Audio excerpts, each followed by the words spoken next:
सभी प्रेस के बंधुओं को प्रणाम। मुझे खुशी है कि आप सब बहुत शॉर्ट नोटिस पर और आप सब उपस्थित हुए। आपका हम अभिनंदन करते हैं, स्वागत करते हैं। हमारे विधानसभा में आरा नगर के 45 वार्डों में और आरा मुफस्सिल के यानी आरा प्रखंड के 12 पंचायतों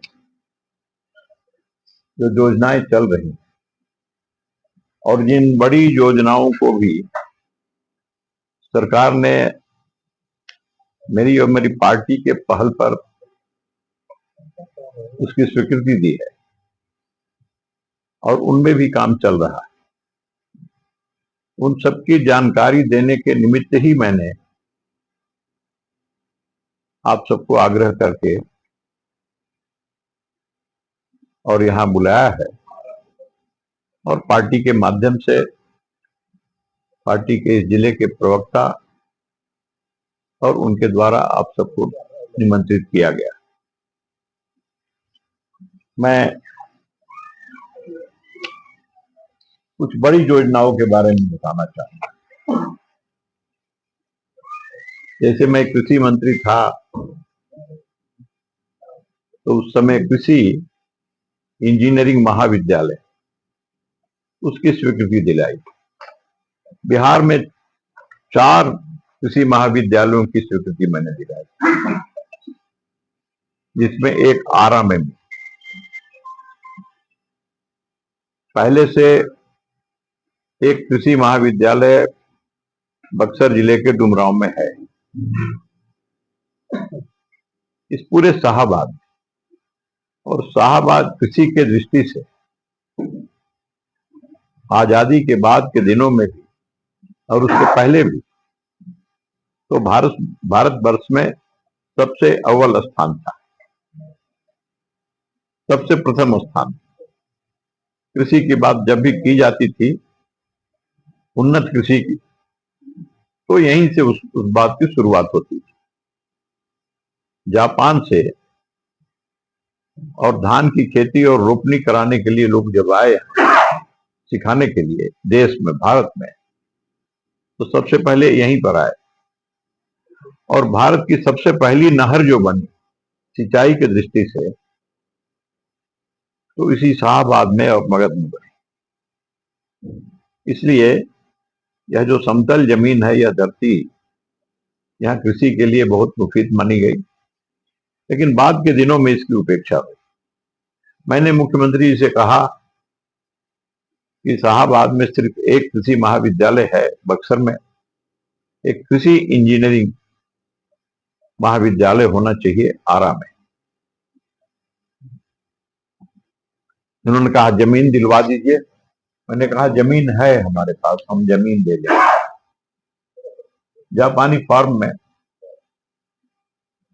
हमने प्रयास किया और वहां कृषि विज्ञान केंद्र था जो भारत सरकार का था। उस समय भारत सरकार के कृषि मंत्री से मैंने आग्रह करके और उसके लिए 25 एकड़ जमीन हमने सकड्डी में उपलब्ध करा दिया और कृषि इंजीनियरिंग महाविद्यालय के लिए इस जमीन की स्वीकृति करा दी और ये जमीन बिहार सरकार को केंद्र सरकार के द्वारा ट्रांसफर भी कर दी गई।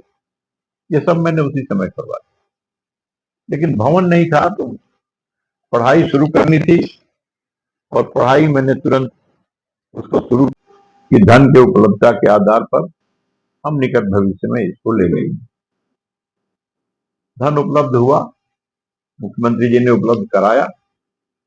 जब आए थे तो हमने कहा कि धन तो उपलब्ध है, इसमें दे दीजिए। उन्होंने इसकी स्वीकृति दी और इसके बाद उसमें अब काम लग गया, वो भी काम हो रहा है। यानी आरा से बक्सर और पटना से आरा, ये दोनों एनएच को जोड़ने वाली एक सड़क इस बांध के द्वारा प्राप्त हो जाएगी, उसमें काम चल रहा है। ये 2 बड़ी योजना है नगर के अंदर कई ऐसी योजनाएं हैं जिन योजनाओं पर काम चलने लगा है और कुछ टेंडर के प्रोसेस में है, उसमें पैसा भी आ गया और उसकी स्वीकृति भी मिली। मैं उन सब की सूची आपको दूंगा और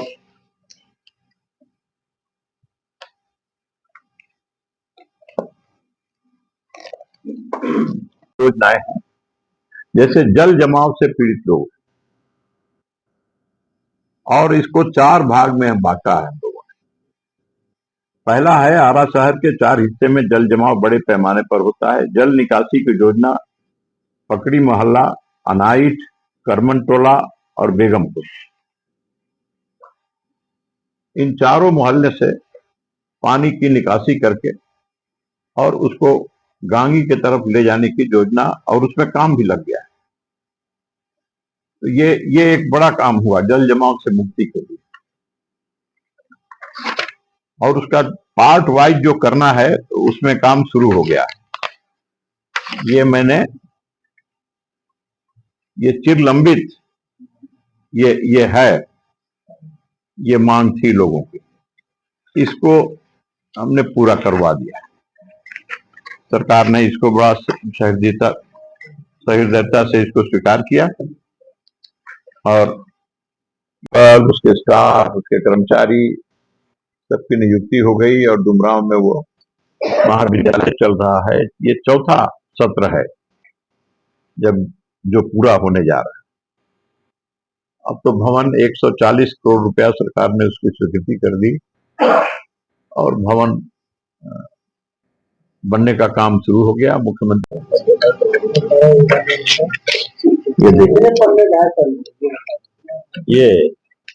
ये तो है, ये 20 पाना का होगा, इसमें टिक मारा हुआ है जो हमारे विधानसभा से संबंधित 20 पाना। ये सारी योजनाएं लगभग 12 करोड़ की योजना है। योजनाओं का नाम देखिए, ये देखिए सारी योजनाएं हमारी ना, वो नहीं इसमें है, इसमें है।